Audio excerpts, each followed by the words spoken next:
Odysseus leaves his wife and his child behind. He leaves his city and his identity behind. And it really forces you to think about what are the limits of freedom and what is it worth?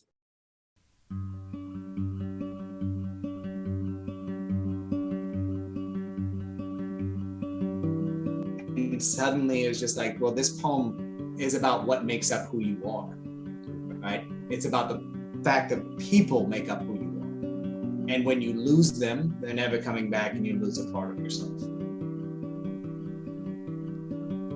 I'm Jay Leeming, and this is the Crane Bag Podcast. Today we are going to explore the story of the Odyssey, that ancient but contemporary story about the warrior Odysseus returning home from the Trojan War to be reunited with his wife Penelope and with his family. We're going to explore this story by speaking with Joel Christensen, who chairs the Department of Classics at Brandeis University and has explored this story in a deep way for many years. So we're going to speak with him. But before we do so, I wanted to give us all a piece of the story, some little scrap of it. Because talking about a story is a little bit like being on land when the story itself is the sea. And we want to be out in that sea and feeling those waters. So this story, as you may know, is the story of the warrior Odysseus. The warrior, the king, and the father Odysseus, who fights in the Trojan War and then has a hard time getting home. And he has many adventures as he returns home on his attempts to return home. At one point, he begins telling his own story to a people known as the Phaeacians, who live on a magical island in the sea. So we are going to take up the story in his own voice, as he describes how, after they left Troy, they came to a city filled with a people known as the Ciconians, and how they sacked that city. In the words of the original, more or less, in translation, it basically says, "We killed the men of that city and dragged the women off to our boats." He's a warrior at this point. He will change through the course of the story. But right now, it's been 10 years of war, and that's what they do. So we will take this story up in Odysseus' own voice.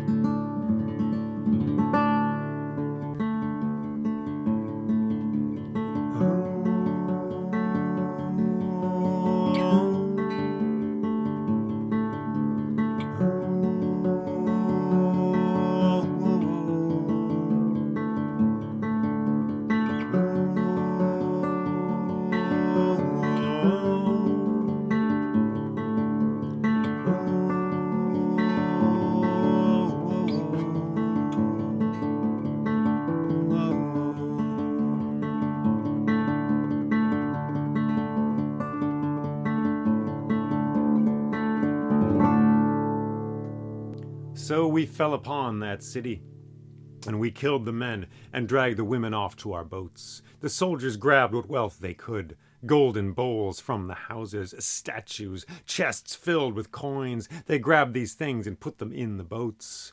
We made a good haul. Already at the end of the day, half the city was on fire, and dogs were already beginning to trouble the dead bodies lying in the streets.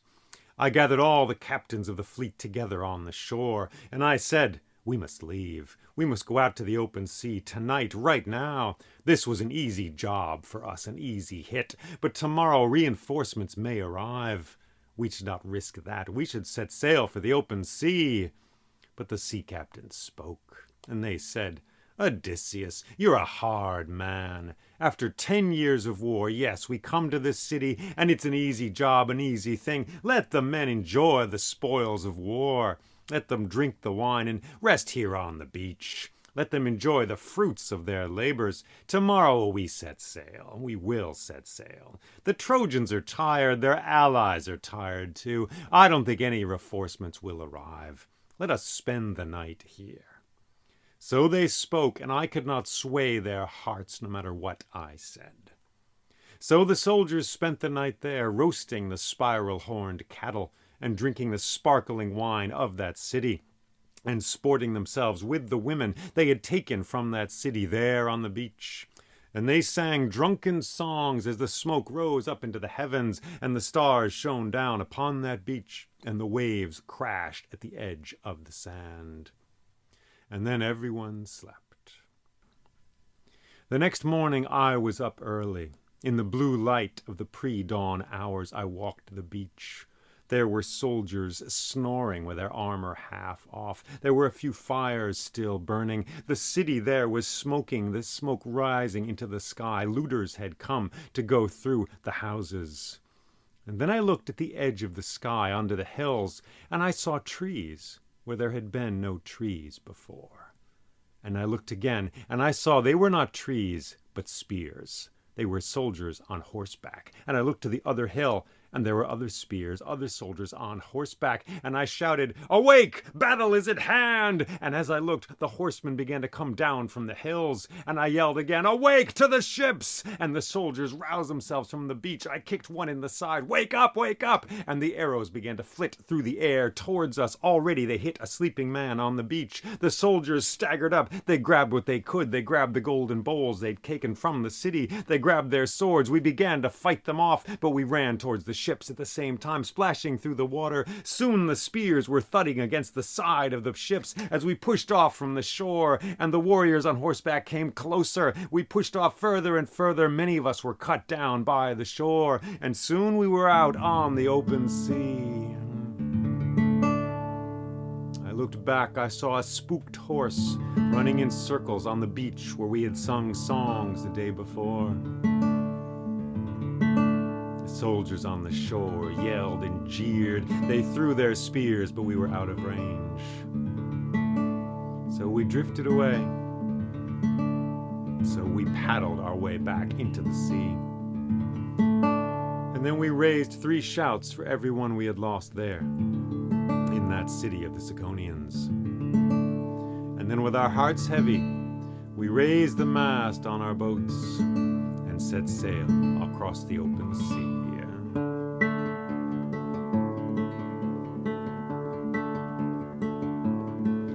We had good sailing for a time. The gods sent kind winds to us, which filled our sails. And I thought we might make it home easily, without trouble.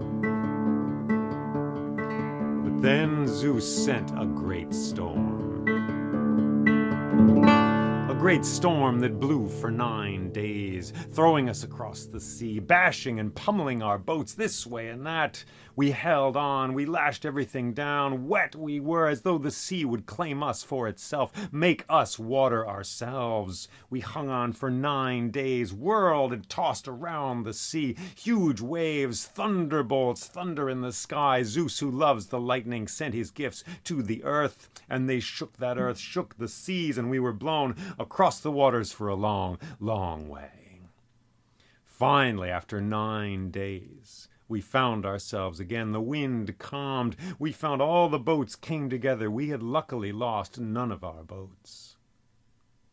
And we looked around, and we saw an island not far off. And I wondered what island this might be. Who might live there? Who could it be? What part of the wild and watery world were we in? So we went to this island. We beached our black ships on the beach. We stepped out onto the sand, gratefully, thankful for the land under our feet, the solid ground. After being tossed for 9 days across the sea, the sand was solid beneath our feet. And we sat there and we rested and were glad in our hearts to be on shore once again. But I noticed a trail leading into the depths of this island. We had seen no smoke from cooking fires. It seemed as if no one lived there, but there was the path. Perhaps someone did live on this island. So I picked 3 of my men, and I sent them along that trail to scout out the terrain and see what they would find. The rest of us waited on the beach, waited there, glad to be there in that place. We drank the sparkling wine. We feasted on what we had in the ship's stores. As the sun rose in the sky, as Helios, that crackling god of fire, drove his chariot across the sky, we waited there on the shore. And time went by. The seagulls cried, the waves crashed. Time went by, and these 3 men did not return. So after a while had passed, after when the sun was almost at the height of the sky, I took 6 of my men, and I said, "Come, let us go. Let us find what has happened to the others. Prepare yourselves." And we walked along the path this way and that through the forest, until we came to a great field. And there was a buzzing sound in the air of insects, a humming noise as of many beautiful bees buzzing there amid flowers. And the field was long grass in every direction, but in a few places there were depressions in the field as though a deer were sleeping there. And I walked towards one of these places, and I looked down, and I saw an old man, a Hyperborean man with a tusked helmet and a gray beard, and he was gnawing on a flower, and his eyes were closed with delight and happiness. And I looked nearby, and there was another man in the grass. Yes, a man from far off, an Ethiopian, and he was an old man as well, with a long beard, and he was chewing on the same kind of flower. The field was filled with sailors. I went to another place, and there was one of my own men. There he was, lying down, chewing on this flower, and the bees buzzed around us, and the insects hummed. And I said, "Sailor, what are you doing there? What are you doing?" And he said, Captain, I am eating this flower, this lovely flower." And I said, "Come on, we must get home, back to the boat. Let us return." "Who are you?" he said. "Who are you, loud man?" "Captain, this is my home now. The taste of this flower is all the home I will ever need. Go away, you loud man. I don't know who you are." And I shouted to the others, "Quick, grab them, or we'll never reach home." So the other sailors looked at me. I said, "Yes, grab them, quick." So we grabbed hold of the sailors there. We tied them up with rope that we had with us. We strung them up, weeping and wailing. They cried out, "No, no, the flower, the flower." But we hoisted them onto our backs. We carried them along the trail, dragging them this way and that back to the boats. We threw them back into the ships, and we pushed off from the shore. "Away, row for your lives," I said, "or you'll never see home again." So we plunged our oars into the wine-dark sea, and we paddled away.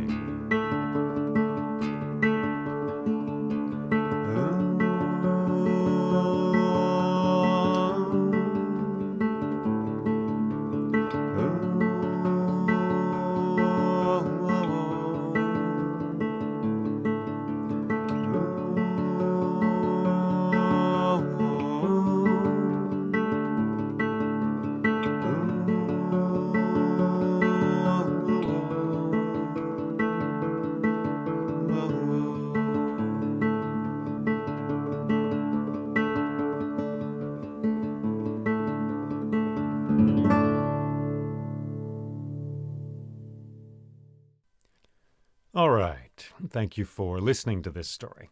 Thank you for taking it in. And may it sing to you in some unique and unrepeatable way. Some time ago, I spoke with Joel Christensen, who is chair of the classics department at Brandeis University.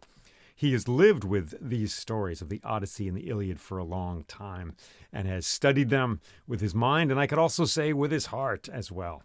So he was kind enough to speak with me about this story, and here is an excerpt from our conversation. Joel, we've just heard a piece of this story, and I just wanted to begin. I'm curious if there's any part of this little section of the Odyssey which sticks out for you in particular. I know you know the story extremely well, but just on this listening right here in this moment between the two of us, is there a moment of that which jumps out at you in any way? Absolutely. So this is a moment in the Odyssey that really functions as an inflection point in my own life in thinking about what literature and storytelling does for you, but also what it does to you. So I'm going to tell a little story here and try to wrap it around to come back to that point and why this moment is so important in the Odyssey. So the Lotus Eaters, and I used to joke about this all the time when I taught the Odyssey to undergrads in New York and Texas. I'd say, look, Odysseus goes around, they sack these people, then they go and meet the original stoners, right? Because the Lotus Eaters just spend all day eating this leaf and they don't think about anything else, right? And what's the danger of it? The danger is that if you eat it, you'll forget your homecoming.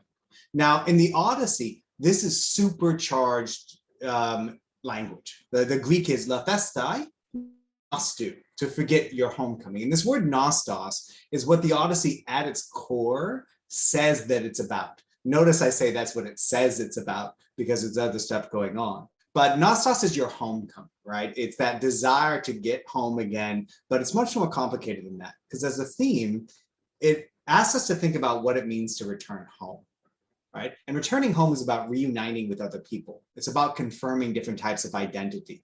It's about figuring out who you are. So the consumption of the lotus and other things in the Odyssey makes it possible for you to forget that that's even an important thing to do. It's not just forgetting the action of returning home, it's forgetting the commitment to your identity and the idea that committing to action is united in a way with expressing who you are and having like a distinct identity in the world.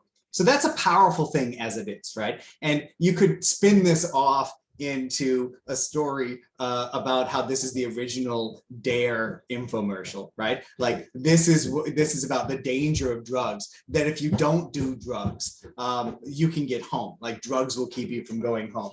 But the problem with that story is twofold. And one, sorry, there was a child here trying to get my attention, but that's all part of the story. So the double problem is this. One, I actually think it might have been better for Odysseus's men if they got to stay there and forget their homecoming, because all of them die anyway, right? So that's one. The second problem is more meta. When I was joking about that with my students, I was also thinking about my own life and my father's. So this is where we get to sort of the ethics of reading and storytelling and how I actually think it's impossible to separate the audience from the tale.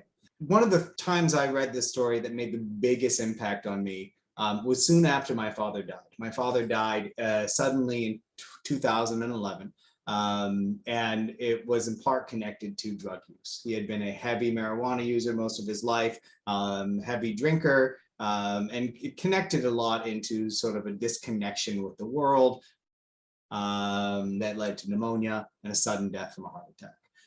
At the same time, though, I grew up in an area where drug use was common. I don't think I would have made it through grad school without consuming copious amounts of drugs. And I say this honestly because I don't think we talk enough about what drugs do for us in the world, why people engage in them, or why we need them. Like we live in a world in which 30% of the population is medicated in some way on antidepressants. And I look at the world and if we add those people up with the people on recreational drugs, there's something wrong with our society. And again, this is going to loop back around to Knossos. When I read that passage in the Odyssey and it made this big impact on me, I was also reading the book Infinite Jest by David Foster Wallace. And I know Wallace has gotten some bad press over the past few years. Some of his attitudes and stances are problematic and people sort of parade around his book can be slightly distasteful. But the book won me over from the first moment because there's a character in the second episode who's sitting around waiting for his drug deal. And that was really persuasive to me because he was nervous about the person coming, trying to set up his entire weekend around it, and also making sure he had entertainment to distract him for the whole time. Now, this, again, was something that spoke to me because as we were talking about earlier, Jay, I lived in New York in the early 2000s, right? If you wanted to get high, you called someone and hopefully they would drive around and make delivery, right? And you would wait. And again, this is more than just confessional about drug use. It's about what happens with it and why do we use it. And the thing that really connected for me in reading the Odyssey and that moment in Infinite Jest was that the character who was waiting for drugs was also thinking about stories he would enjoy while stoned, right? And there's a connection in both Infinite Jest and in Homer's Odyssey about stories, enchantment, and distraction. How much is the right amount for you to function in the world, and how much is contrary, right? How much will keep you from your homecoming? So if we return to the Odyssey again, it's not only drugs that threaten to deprive you of your homecoming. When Odysseus sails past the island of the Sirens, their song sings to him, and they tell him a story about himself, a story about Odysseus the warrior, Odysseus who sacked Troy, and that story threatens to keep him from going home. Earlier in the poem, and later, when Telemachus chooses not to stop again at Nestor's home, he says, I'm afraid that Nestor will tell me stories and delay me from too long and keep me from getting to my homecoming. So in this moment that I remember sitting at my desk in Texas, thinking about my own life and wasted youth and the loss of my father and all these things. I saw all that coalescing, Infinite Jest, the Odyssey, this moment, to be really, a classical, almost classical Greek philosophical problem, which is that we need things to get by, right? We need things to relieve us of troubles, to let us move on, but too much of it keeps us from being who we want to be, who we are. So from that, I started reading the Odyssey differently. Odysseus becomes a master storyteller, and he uses stories to manipulate other people, right? To change the world around them. He uses them with intention rather than being a passive recipient of the tale. And that's part of the sort of pleasure and peril of the Odyssey, of understanding how he gets there. But it also teaches us so much about what stories do to us and why we need them, and brings together these other things as well. And again, drugs aren't minor in the Odyssey. One more moment to connect with the storytelling one is in book 4 of the Odyssey, when Menelaus and Helen and Telemachus are together, and Menelaus is crying because he doesn't know where Odysseus is, and Helen puts a drug in the wine that night because she's worried about them. And the drug is called nepenthe in Greek. And that doesn't mean anything, because it really just means painlessness. Like it's a parallel formation for our word analgesic. Penthos means pain, just like algos does. Right? So he puts that in their drink. And what we find out from the description is that it's so powerful that it would make someone forget even the loss of a father or a son. And what the Odyssey asks us to think about is what that means, right? Throughout the poem, it asks us what memory does to us, how it shapes us. And it asks us how much pain we're willing to live with to be ourselves and to be the people that others recognize. And so I've gone a long way from your first question, but I think it also indicates the way that Homeric poetry works, right? Each moment is a metonym, right? Standing in for a whole series of associations that can sort of web back together if you're willing to listen to them. And so for me, sort of talking about Homer and how it's changed sort of the way I live and think about the world, is sort of a series of those metonymic moments. Like here's an image, like the beautiful one you gave us. Like, what does that open up?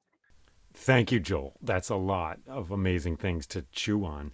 As you say, it's amazing how any one moment in this story opens up into others.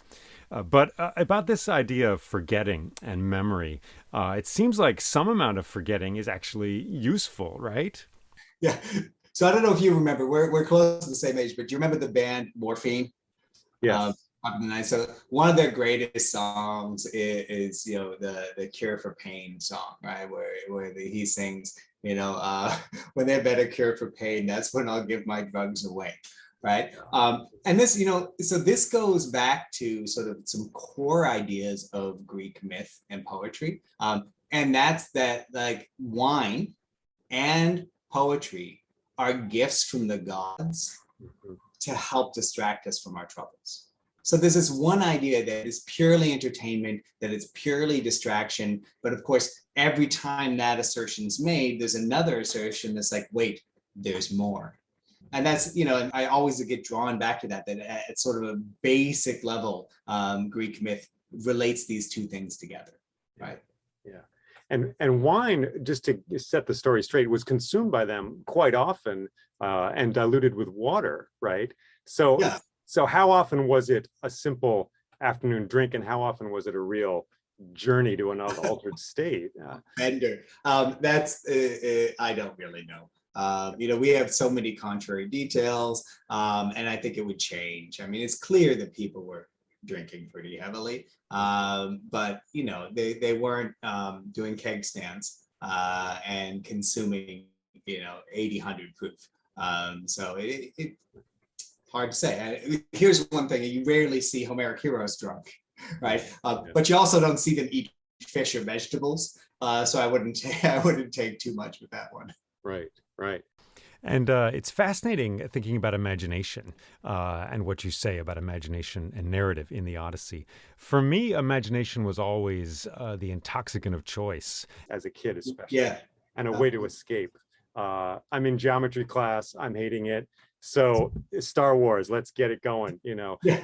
up there. I was once on a car trip with my dad, quite young, and we're just driving, and he said, "A penny for your thoughts," which was a scary conversational tool I didn't know existed. But I told the truth, which was, well, I'm remembering The Empire Strikes Back scene by scene, Yeah.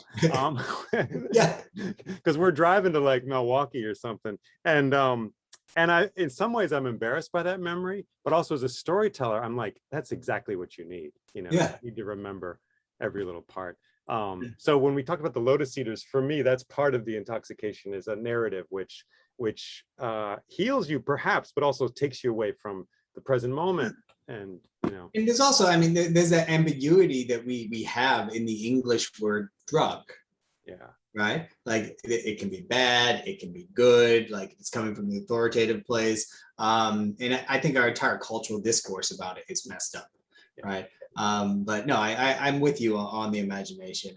I grew up in rural Maine. My dad was actually deaf, so we didn't have like what you would consider normal social relationships. Yeah.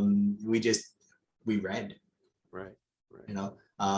so yeah, it's just, I mean, and for me, it took me years to see literature and imagination as not being an unmixed good, Mm-hmm.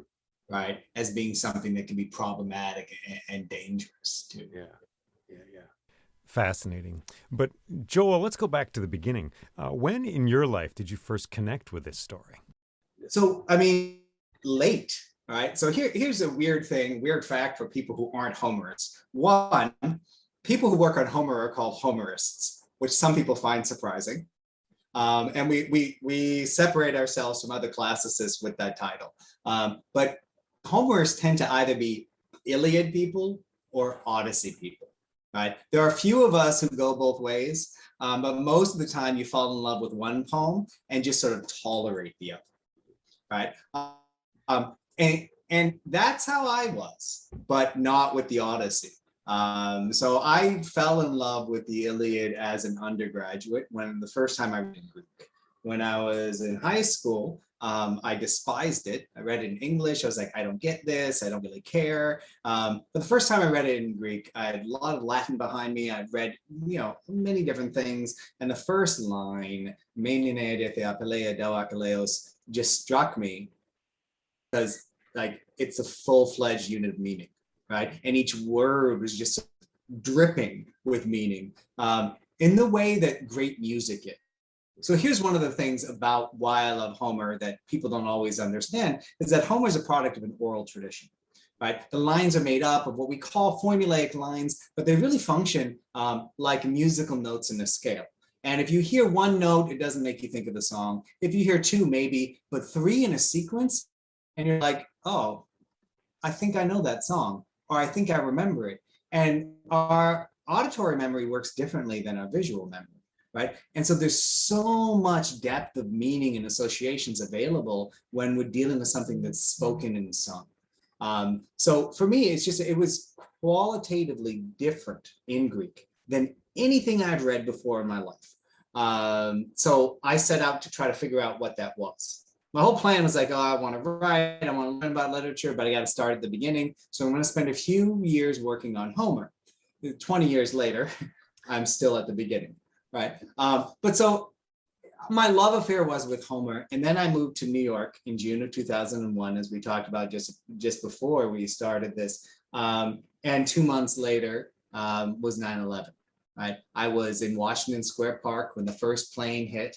I didn't notice because I was smoking a cigarette. I got in my building. People were like, the plane hit. And then things just started unfolding. Right. And so for me, the Iliad was something I turned to when I stopped doing my coursework. When I started trying to figure out like, why am I in grad school? Why am I doing this? And the world is changing around me. And then things just unfolded so fast. We're 20 years away from that moment now, and we haven't even begun to reckon with how it changed everything, right? And so I was in New York for the protests against the war, a ridiculous war on terror, and the Iraq War, and I just started reading the Iliad as a coalition of the willing, right? As a sort of ridiculous exercise in politics and rhetoric. And that's what I wrote my dissertation on. I fixated with the way that we use speech to create the world we want it to be, and how you can see this even in the formulaic poetry of Homer, right? This ability to reform the world. You heard this in the speeches and the news and the journalism and in people's voices, and then you also saw it in the Iliad. Absolutely, right? So at the time, I didn't think I was doing a zeitgeisty thing, right? But when I look back on it, like there's no way I would ever written that dissertation, right? There's no way at any other time, right? To me at the time, Agamemnon was George Bush, and it was very clear, right? And our giant failure in everything in the war on terror is that unlike Homer, we never get humanity to our enemies, right? I mean, it's just so, it was deep, it was rich, it helped me understand the world in a better, it was therapeutic. And that's what I kept doing. Right. But the thing is, I turned out to be kind of crappy at teaching the Iliad. So I graduated, I finished my PhD. I went to UTSA to teach at UT San Antonio in Texas, which has the largest veteran serving institution in the country. Right. And you would have thought of maybe teaching the Iliad there might be easy. But every time I taught in a myth class and a literature class, I just found myself incapable of conveying the passion and the depth to students. But every time I taught the Odyssey, they loved it, right?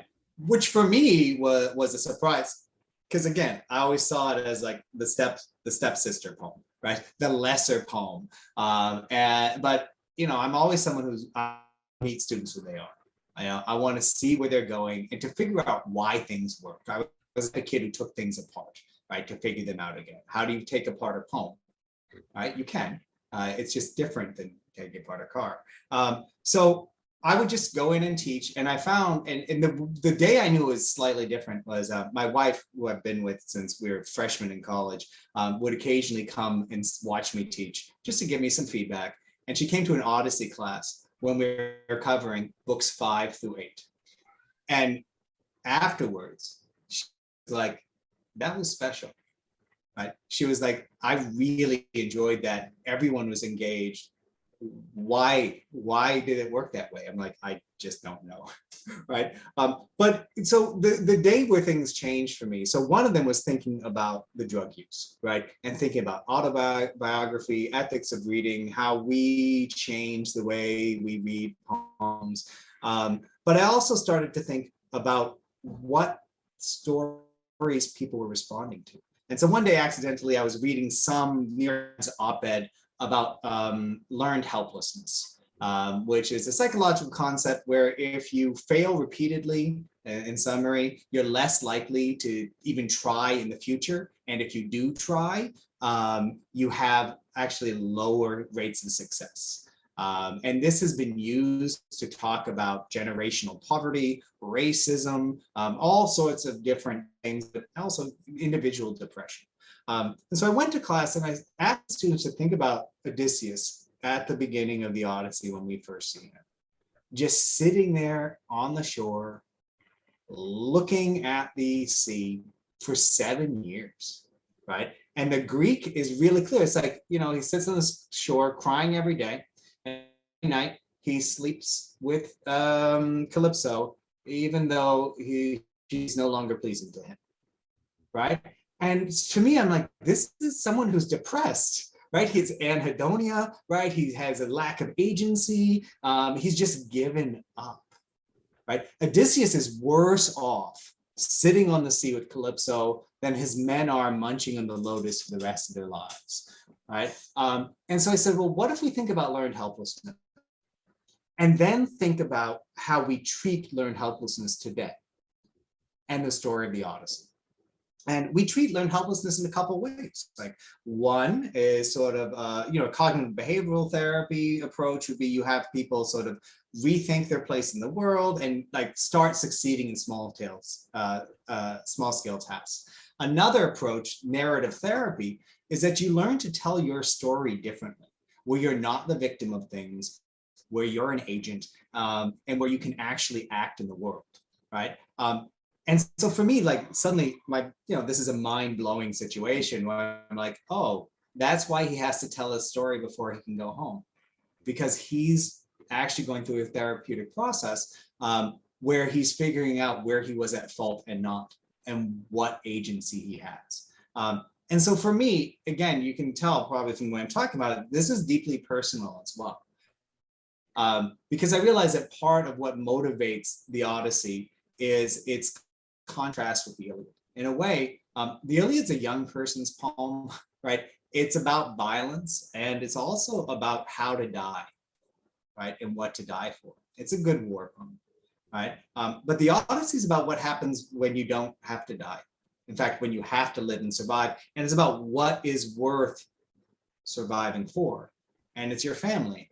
It's your city, right? It's your father. And so for me, it's like in the same year that I lost my dad, we had our first child, and then soon after our second. And suddenly it was just like, well, this poem is about what makes up who you are, right? It's about the fact that people make up who you are. And when you lose them, they're never coming back, and you lose a part of yourself. And so for me, there's that deep connection that came from working with students, from reflecting on my life, and then suddenly realizing that I had a story to tell about what the Odyssey means that people hadn't told before.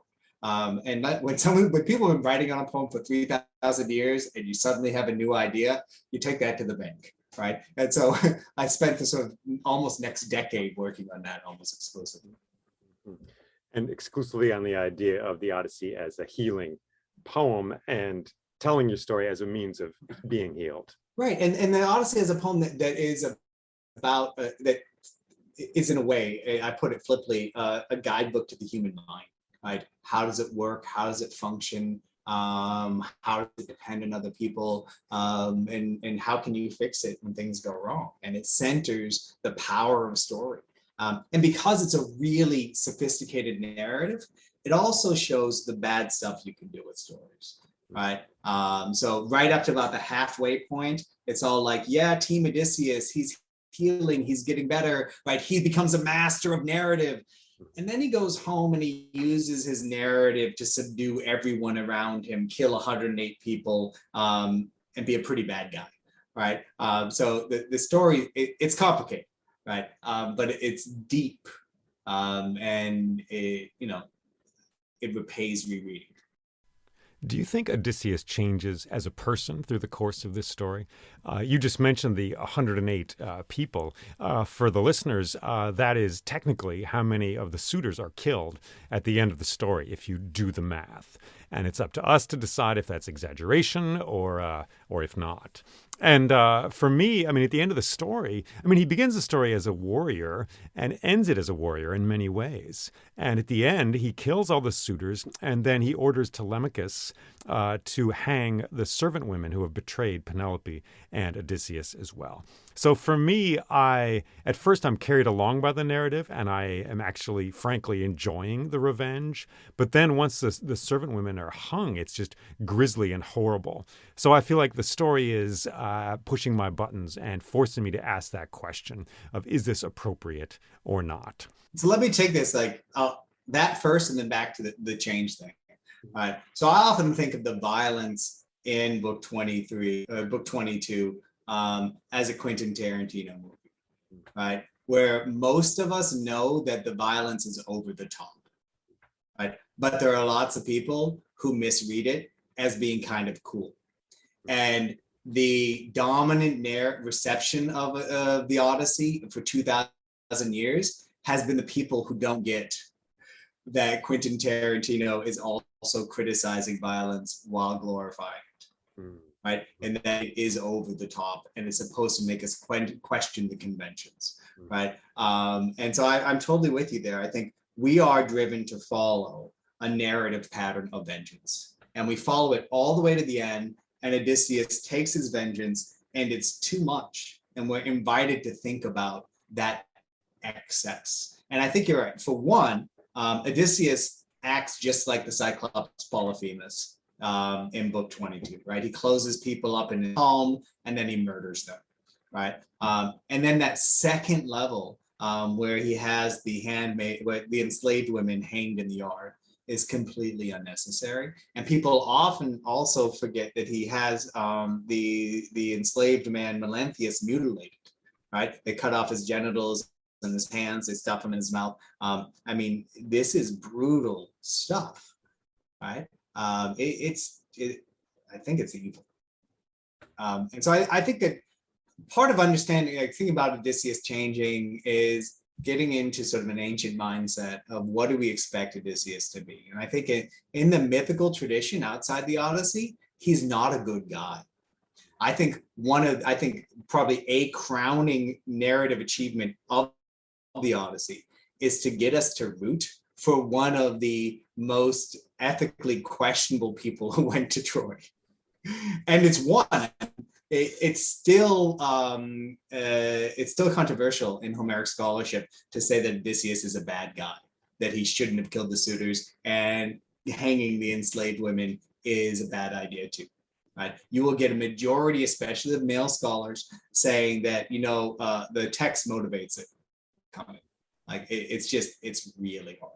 But about his changing, so I think he does change within the scope of the poem.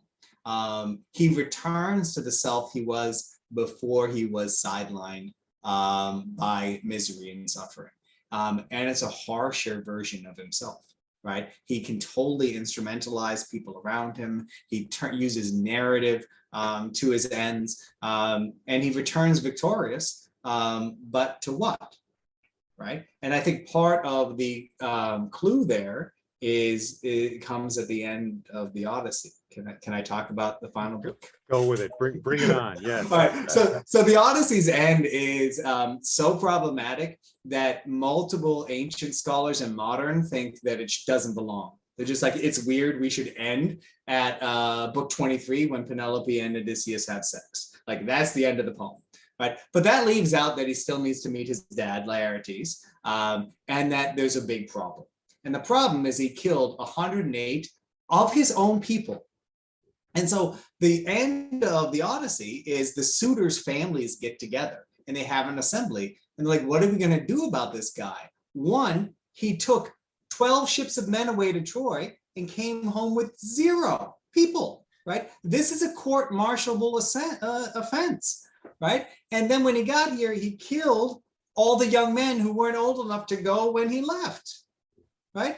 That's heinous. Right. And so they're like, we need to get him before he runs away, or we just have to deal with this. And so the suitors' families vote, and it's a split vote. Half of them say, let's kill him. Half of them say, just let it lie. And what this indicates to me, it's the first indication that we as audience members are supposed to be trying to figure out where we stand. Right. So it's an open tale that invites us to enter the problem and really try to figure it out. And it gets even weirder because when they're about to fight him, like Laertes, gets an upgrade and like kills a man. And then Athena comes down and is like, nope, you have to stop. You're going to live at peace. You guys are all going to forget about the deaths of your loved ones. And he's going to be king as he was before. And you're all going to let peace and wealth be enough. The end, right? And that's the end of the poem, And what this is called, the word that Zeus uses when he talks to Athena about this plan is ekklesis, which is a forgetting, right? It's oblivion, which again is the polar opposite of what you should have in a poem of memory. And if we learn in this poem that the stories you know about yourself and tell in the world give you your identity, motivate your homecoming, what does it mean to take those stories away from all the people of Ithaca? They become nobodies, right? It deletes everything that's happened. And it also undermines Odysseus's fame. His whole story is him coming home, reuniting with his wife, avenging himself, and then we're going to forget about it. We're just going to move on. In a way, this is a Greek epic saying we don't have an answer here because it's messed up. But I think it's also saying Odysseus is really messed up, but we don't want to hurt our brand, right? We're gonna keep going with it. But it also tells a really hard truth. Like if we're just not talking about poetics, it also reflects on a really hard truth of civil strife, which is that sometimes you have to live with the people who murdered your family, or else you're just going to fight forever. And how do you do that? And again, so I've almost, for years, I've thought this is a really anti-Odysseus poem.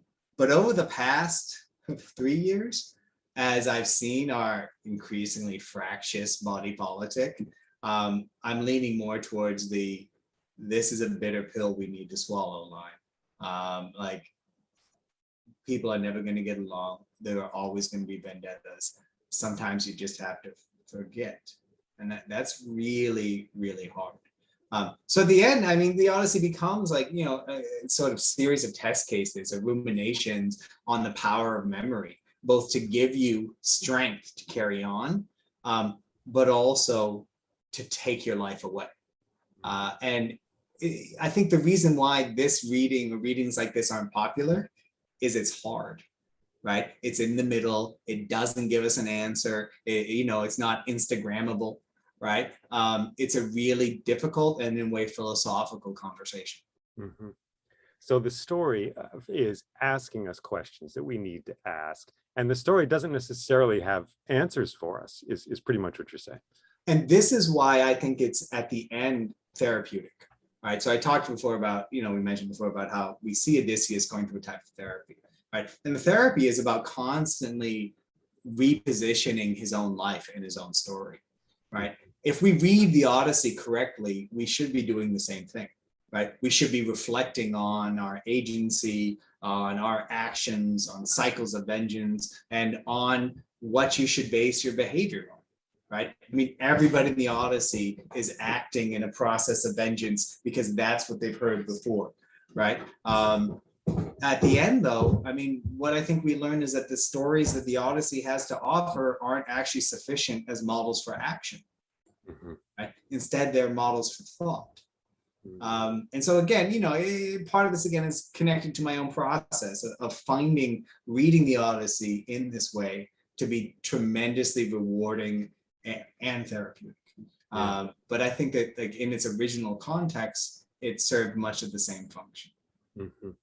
And to folks who haven't plunged into the Odyssey in such a deep way, what doors would you suggest they go through as far as like what are the entry points into this story for most of us? I would say, so here's a trick that I learned from a woman who works with at-risk youth.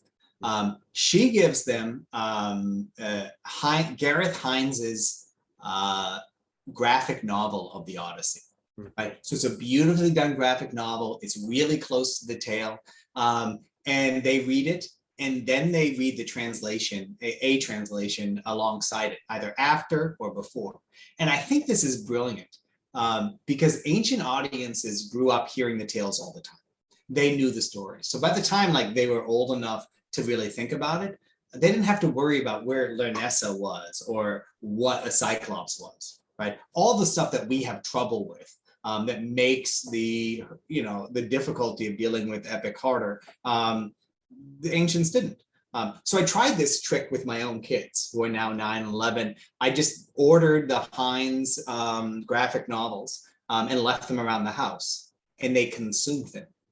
And internalized it so much so that I was giving a lecture to a retirement community about the end of the Odyssey. And my daughter was in the other room and heard me talking about how bad Odysseus was.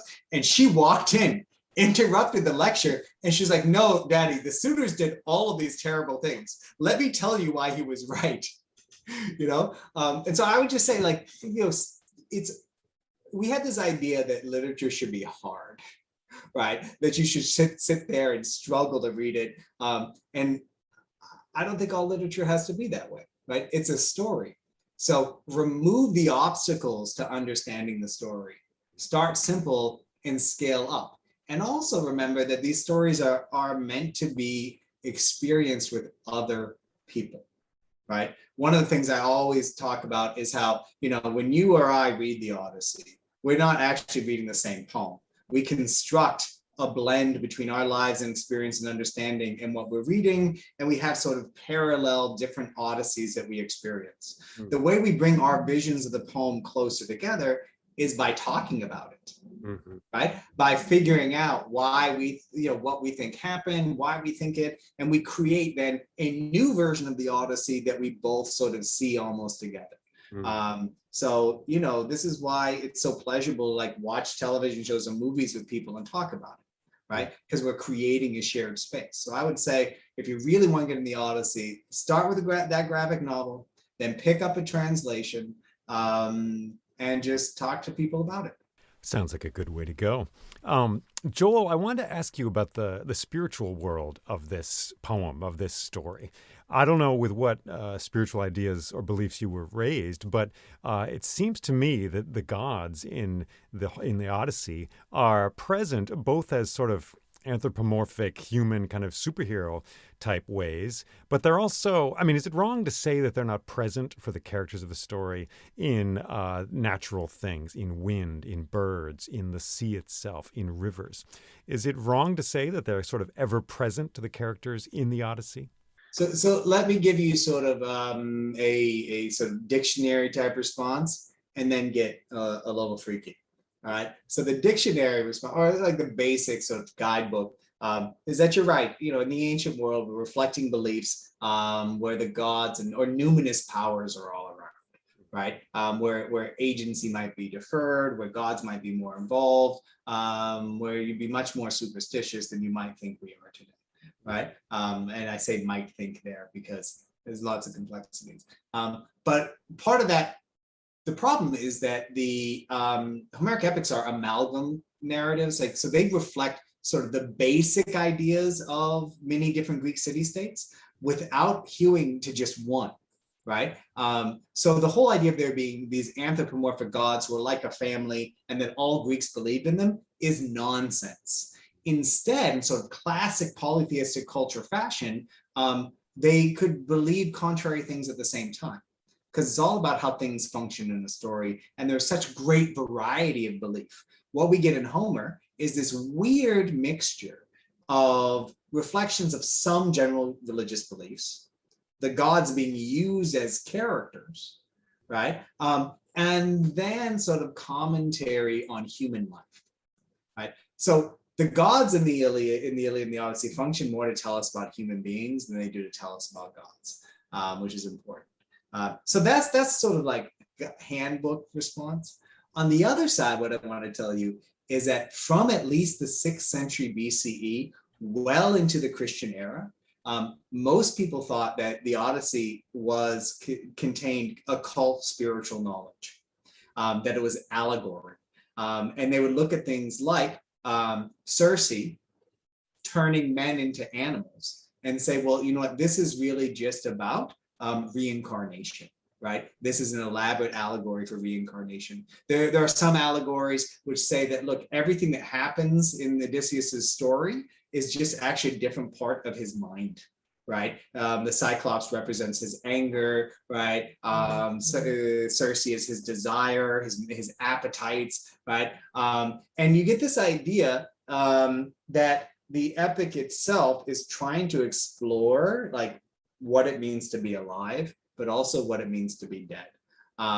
So you asked me where I am spiritually, right? Which is a question I don't think we ask people enough, because it's so like it's taboo in our culture now, right? To be like, what's life about, right? But I was raised Christian. I'm not.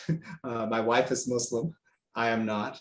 And I've at times, thought of myself as being an atheist, but I think there's a difference between believing that there are not gods and not believing in a god, right? Those are two different things. One is a positive statement that new atheists are really into, right? It's sort of become a cult. And the other is saying, I just don't believe in this, right? So in the Odyssey, though, it's got this powerful message that I sort of talk about at the end of my book, which is that you can free yourself of sort of the shackles of thought if you free yourself of the stories that are told. And so I think part of what happens at the end of the Odyssey is Odysseus finds out that he has to keep traveling, and he has to go to a place where they don't recognize that the ore he's carrying is a winnowing fan. And the language of epic, and this is it's really nitty gritty, but the language of epic shows him going beyond the scope of narrative. So this journey is beyond any of the stories you ever heard. It's beyond the scope of language. And part of me really wants to believe that the Odyssey is about freeing yourself of language and story so that you can define existence on your own terms. And so I think there's part of me has this like almost Pascalian suspicion that if you believe something strong enough, that will be true when you die. And maybe that's why I see that message at the end of the Odyssey, right? This hope that if you break free of the shackles of society, if you break free of the shackles of language, maybe there's something else. But the danger there is this: Odysseus leaves his wife and his child behind. He leaves his city and his identity behind. And it really forces you to think about what are the limits of freedom, right? And what is it worth? Right. And so it's one of these things, briefly before I was talking about, choices I've made in life, how I'm happy with everything I've made because, I'm at a point in my life where I have 3 children I love deeply, a wife I would never leave. And I'm thinking maybe all that joy and happiness is worth not knowing or not having anything afterwards.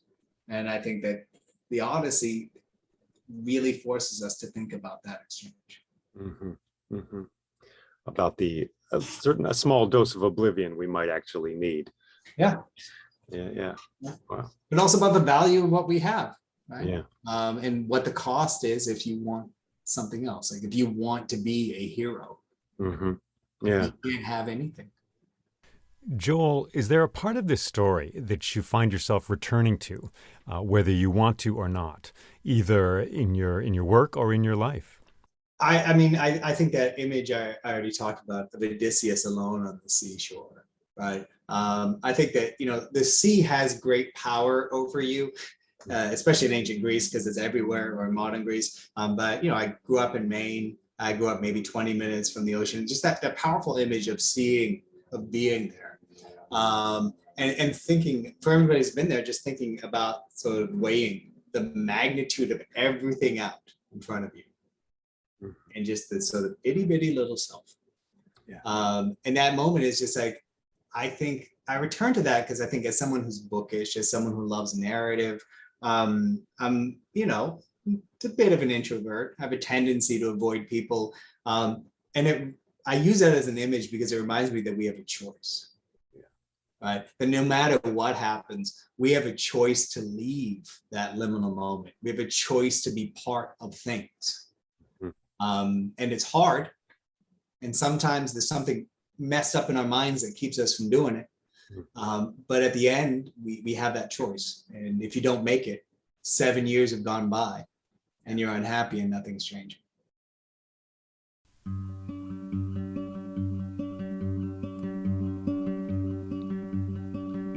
My guest today has been Joel Christensen.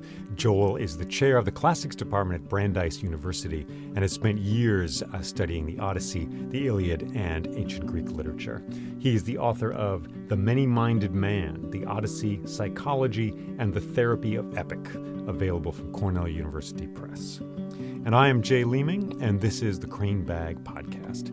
There are more stories on my website, which is jayleeming.com, jayleeming.com.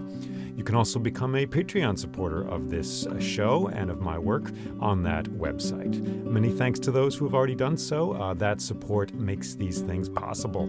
If you're able to join them, please do so. And may we be awake to the stories in which we live. May we feel them humming around us. May we feel them singing in our bones. Take care.